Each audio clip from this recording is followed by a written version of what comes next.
Alex est avec nous. Alex, bonjour. Bonjour Florent. Vous allez donc nous raconter comment on va se soigner, quels sont les grands changements en marche concernant à la fois la médecine et puis notre santé au quotidien, vraiment. Ouais. Alors ce qu'on peut dire, c'est que la médecine du futur va clairement bénéficier des innovations technologiques. Et parmi les grandes révolutions à venir, l'imagerie médicale, qui fait des progrès absolument fulgurants, si bien que d'ici 2050, nous allons tous pouvoir disposer de notre double numérique. Alors ça veut dire quoi avoir un double numérique? C'est très simple, regardez ces images. Il suffira en fait de nous faire scanner de la tête aux pieds en 3 dimensions, bien évidemment par notre chirurgien, par notre médecin, qui pourra se balader virtuellement dans notre corps comme on se balade dans un jeu vidéo. Sauf que là, évidemment, ce qu'on verra, ce sera l'intérieur de notre corps en temps réel. Donc le médecin, le chirurgien pourra visiter les moindres recoins de notre anatomie sans rien endommager. Donc c'est absolument révolutionnaire. On sait que voilà, il y a des examens qui sont parfois douloureux, qui prennent du temps, parfois sous anesthésie générale. Tout ça, ce sera vraiment relégué au passé. Ça paraît complètement dingue. Ouais. La technologie qui va donc optimiser cette phase du diagnostic médical, mais aussi l'étape de l'analyse.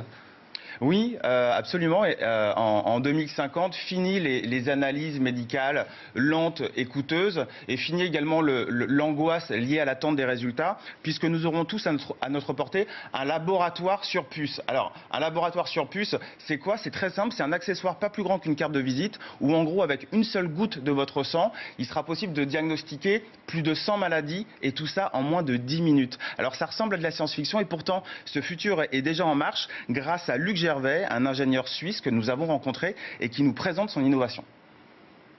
Le laboratoire sur puce est composé de 2 composantes principales, la puce microfluidique qui est jetable et le lecteur qui est réutilisable. Il est très facile d'utilisation. Je commence en me piquant le doigt. Je prends une goutte de sang que j'insère ensuite sur la puce microfluidique.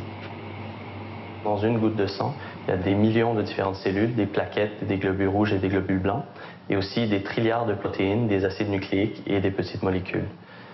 La puce microfluidique va filtrer le sang et acheminer le plasma à travers la puce. On peut détecter des centaines de maladies à l'aide de cet appareil. Par exemple, les cancers, les maladies infectieuses comme la grippe, le VIH, l'hépatite, les allergies, différentes fonctions d'organes comme la fonction du foie, la fonction de la thyroïde. On arrive à faire un diagnostic médical qui coûte beaucoup moins cher que celui qui est fait aujourd'hui à l'aide des analyseurs centralisés. Alors ça permettra aussi de faire un diagnostic qui sera fait dans les pays en voie de développement pour les gens qui sont les plus démunis.